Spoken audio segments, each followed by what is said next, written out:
Fried rice খেতে ইচ্ছে করছে অথচ ভাবছেন ভীষণ ঝুটঝামেলাপূর্ণ কাজ? একবার বানিয়ে দেখুন, মনে হবে রেস্টুরেন্টের তৈরি। নমস্কার বন্ধুরা, রাখি রানী রান্নাঘরে আপনাদের সবাইকে স্বাগত। আমি রাখি। আজকে আমরা বানাবো ফ্রাইড রাইস। সবাই ফ্রাইড রাইস মানে ভাবে একটা ঝুটঝামেলাপূর্ণ কাজ, তাই না? কিন্তু আজ সবথেকে সহজভাবে কীভাবে ফ্রাইড রাইস বানানো যায় ওটাই আমরা আজ আপনাদেরকে দেখাবো। তো চলুন শুরু করা যাক আজকের রেসিপি। ফ্রাইড রাইসের জন্য কিন্তু এখানে আমি নিয়ে নিয়েছি সবথেকে সরু চালটা, বাসমতি চাল। এটা আমি নিয়েছি এখানে 250 গ্রাম পরিমাণ। আপনারা চালের কোয়ান্টিটি কম বেশি করতেই পারেন। এরপর চালটাকে আমরা ভালোভাবে ধুয়ে নেব। ততক্ষণ পর্যন্ত ধোবো যতক্ষণ দেখুন এই যে সাদা জলটা এটা না বেরিয়ে যায়। দেখুন কত সুন্দরভাবে সাদা জলটা পরিষ্কার হয়ে গেছে। এবারে আমরা চালটাকে সেদ্ধ করব। তার জন্য একটা হাঁড়ির মধ্যে আমি চালগুলোকে ঢেলে নিলাম। এখানে আমি 1 বাটি পরিমাণ চালের জন্য ওই সেম বাটিরই 3 বাটি পরিমাণ জল নিয়েছি।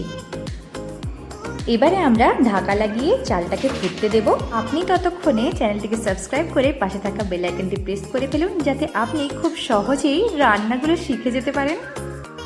এবারে আমরা সবজিগুলোকে একে একে কেটে নিই। এখানে আমি নিয়েছি 100 গ্রাম পরিমাণ গাজর আর 100 গ্রাম পরিমাণ বিনস।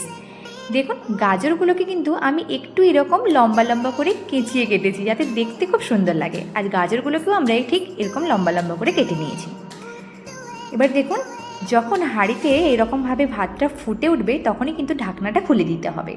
ঢাকনাটা খুলিয়ে গ্যাসের ফ্লেম একদম লো করে দিতে হবে, কারণ যেহেতু এটা বাসমতি চাল, তাহলে কিন্তু বেশি যদি ফোটে তাহলে কিন্তু চালগুলো ভেঙে যাওয়ার সম্ভাবনা থাকে। দেখুন চাল কিন্তু এখনও পর্যন্ত সেদ্ধ হয়নি, চালই হয়ে আছে। তো এটাকে আমরা আরও কিছু সময় ফুটতে দেব। দেখুন 5 থেকে 10 মিনিট পরে চালগুলোকে আমি হাতে নিয়ে দেখাচ্ছি।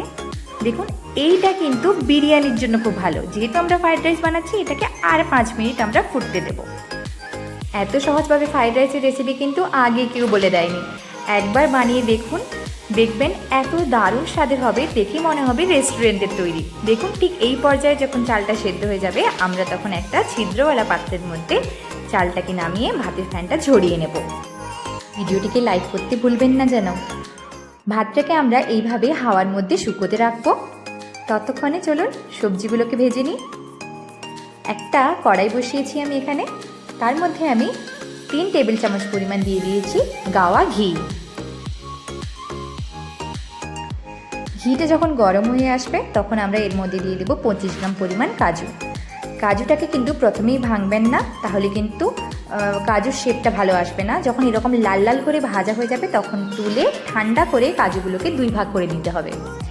ঠিক একই ঘিয়ের মধ্যেই আমরা কিশমিশও নিয়েছি 25 গ্রাম পরিমাণ। দেখুন কিশমিশটা একটু সময় লাগবে, বেশি সময় লাগবে না। 1-2 মিনিটের মধ্যে দেখবেন কিশমিশগুলো এরকম ফুলে উঠবে, তখনই কিন্তু আমরা নামিয়ে নেব। এর থেকে বেশি ভাজবেন না। এবারে ওই একই কড়াইয়ের মধ্যে আমরা দিয়ে দিয়েছি গাজরের কুচিগুলো। গাজরের কুচিগুলো 2-1 বার নাড়াচাড়া করেই ওর মধ্যে আমরা দিয়ে দেব বিনসের কুচিগুলো। এই সময় কিন্তু গ্যাসের ফ্লেমটা একটু মিডিয়াম টু হাইয়ের মধ্যে রাখবেন। কিছুটা পরিমাণে আমি এখানে দিয়ে দিয়েছি সল্টটা আপনারা স্বাদ অনুযায়ী দেবেন। দিয়ে কিন্তু উল্টে পাল্টে আমরা ভেজে নেব সবজিগুলোকে। দেখুন যদি মিডিয়াম টু হাই ফ্লেমে রাখেন তাহলে কিন্তু সবজির কালারটাও খুব সুন্দর থাকবে, অথচ সবজিটা ভালোভাবে সেদ্ধও হয়ে যাবে। দেখুন আমাদের সবজি কমপ্লিট হয়ে গেছে। যদি সেদ্ধটা বুঝতে না পারেন তাহলে একটা কি দুটো মুখে দিয়ে দেখতে পারেন, বুঝতেই পারবেন যে সেদ্ধ হয়ে গেছে।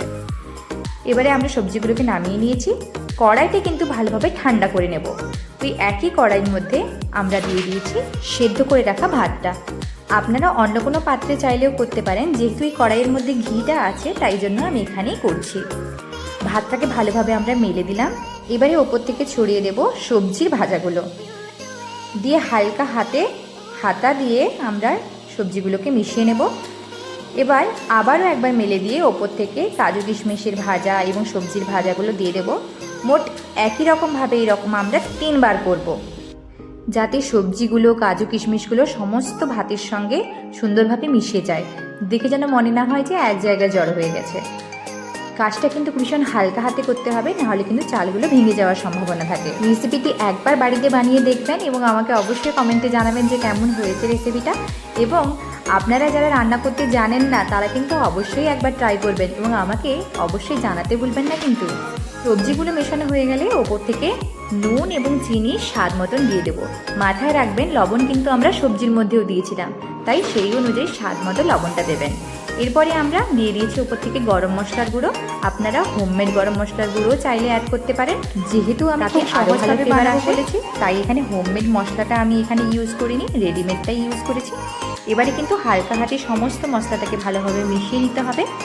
মিশিয়ে খুব ভালোভাবেই দেখুন সুন্দরভাবে এভাবে মেলে দিয়ে আমরা কিন্তু এবারে এটাকে কুক হতে দেব 5 মিনিটের জন্য। ঢাকনা লাগিয়ে কুক হতে দেব, যাতে ওই চিনিটা এবং লবণটা ভালোভাবে মেল্ট হয়ে যায়, যাতে টেস্টটা খুব ভালো আসে। এই সময় কিন্তু গ্যাসের ফ্লেমটা একদম লোতে রাখবেন, নইলে কিন্তু নিচে লেগে যাওয়ার সম্ভাবনা থাকে। দেখুন 5 মিনিট পরে দেখতে কত সুন্দর লাগছে না? আর স্মেলটাও কিন্তু দুর্দান্ত আসবে। একবার হলেও বানানোর অনুরোধ রইল।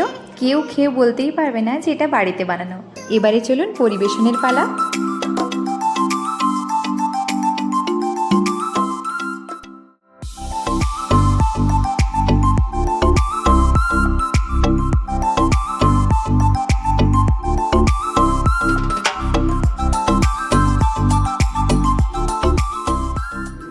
যদি ভালো লেগে থাকে তাহলে অবশ্যই একটা লাইক করবেন এবং চ্যানেলটিকে প্লিজ সাবস্ক্রাইব করে পাশে থাকা বেল আইকনটি প্রেস করবেন, যাতে এই রকমই নতুন নতুন এবং সহজ রান্নার টিপস সবার আগে আপনি জানতে পারেন। তো চলুন আজকের মতন এই পর্যন্ত, দেখা হচ্ছে আগামী ভিডিওতে। ভালো থাকবেন, সুস্থ থাকবেন। Thank you.